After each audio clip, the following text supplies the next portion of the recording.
Hi, I'm Emily Dawe, interior stylist, writer and craft designer. I often use hot glue in my work, but most people think of using glue to connect two items together. But there's so much more you can create using a hot glue gun.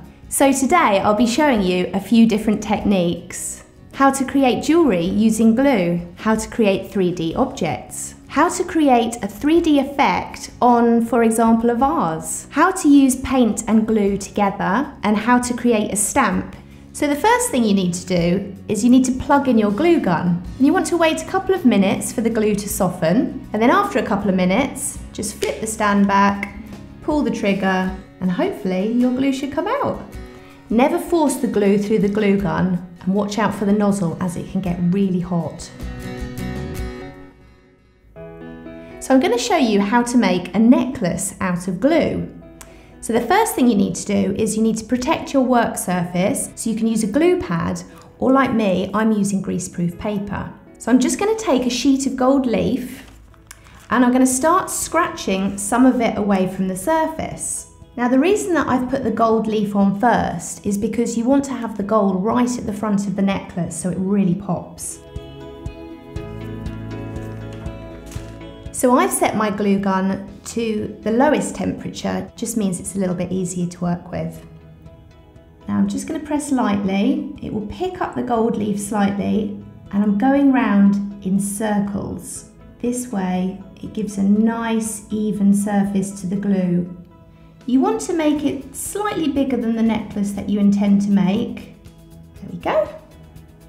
And then you just want to set that to the side for about 10 to 15 minutes. So you want to make sure that the glue has completely dried. And the way that we can tell this is the glue has gone from transparent to opaque.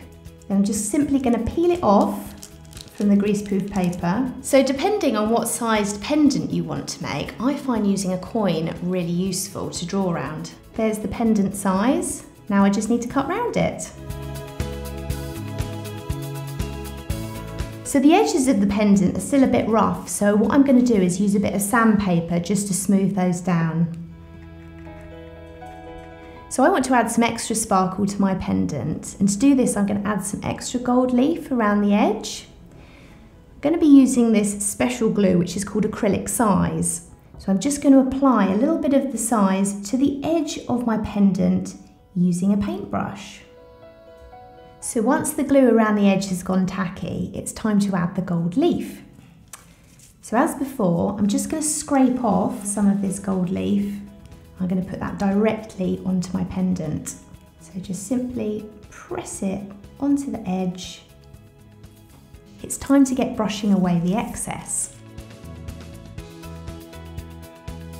So once you're happy with how your pendant looks, you need to create a hole, which will be for your chain, which will create your necklace. Now to make the hole, you simply heat up a needle on a candle, but don't forget to wear protective gloves, and then simply push the needle through the glue, and you're done.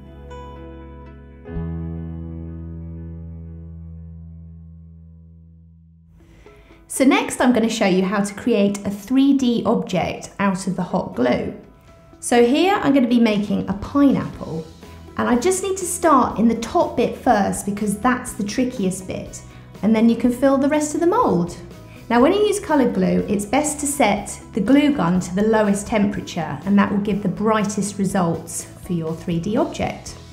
So you want to wait between 15 and 20 minutes so the glue is completely dry, and then it's time to pop it out of the mould. And then the next thing you want to do is just trim off some of this excess with a pair of scissors. And then a really nice thing to do is actually give it a glossy effect. Now you can do that by using either a heat gun or a hairdryer. Make sure you don't put the hairdryer on there too long, otherwise you'll remelt it.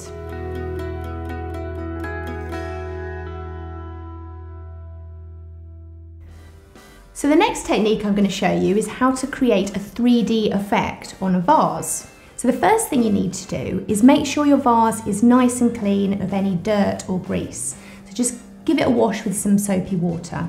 Now there's 3 ways of getting your design onto your vase. If you're feeling super confident, you can apply the glue directly onto the vase. Alternatively, like I have here, I've drawn my design with a pencil. But if you prefer, you can draw your design on tracing paper first and then simply trace it off using a pencil. So now for the gluing.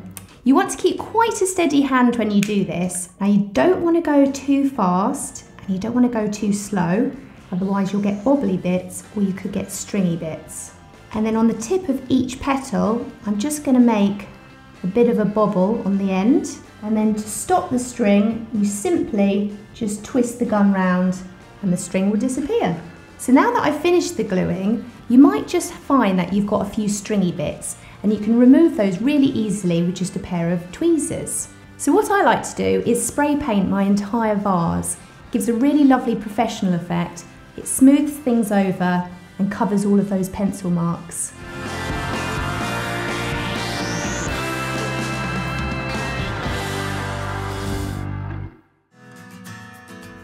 I'm now going to show you a fantastic technique of how to create a stamp using a piece of wood and my hot glue gun. I've already drawn my design onto my piece of wood.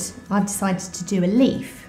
And now I'm going to trace over it with glue. Make sure the thickness of the glue is consistent throughout the whole stamp. So once you've finished gluing, you want to leave it to dry for about 10 to 15 minutes. So now it's time to add some coloured ink.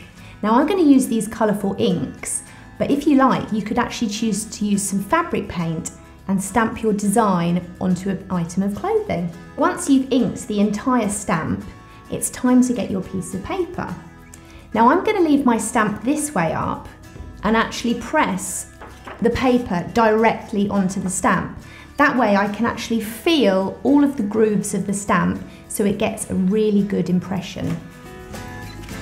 And as you can see, it's created a beautiful stamp.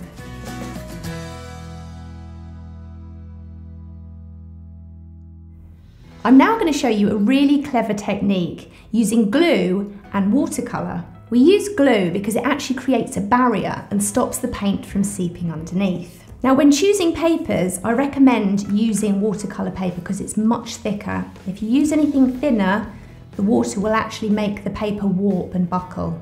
So I've drawn a floral design on my watercolour paper. I've drawn it very lightly because we're going to be using the transparent glue and I don't want to see the pencil marks through it. So I'm just going to flip the stand up and working at an angle, I'm just going to follow my pencil design all the way around.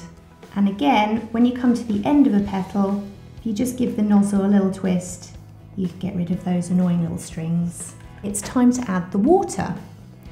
So I'm just going to pick some up with my brush and I'm going to pop it into each petal.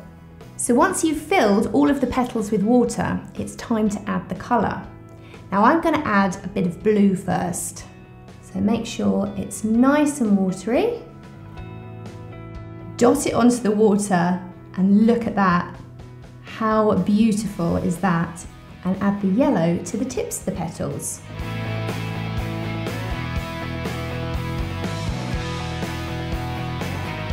So I'm going to actually add a wash to mine to really make the flowers pop out. And I'm going to leave the glue as well for that lovely 3D effect.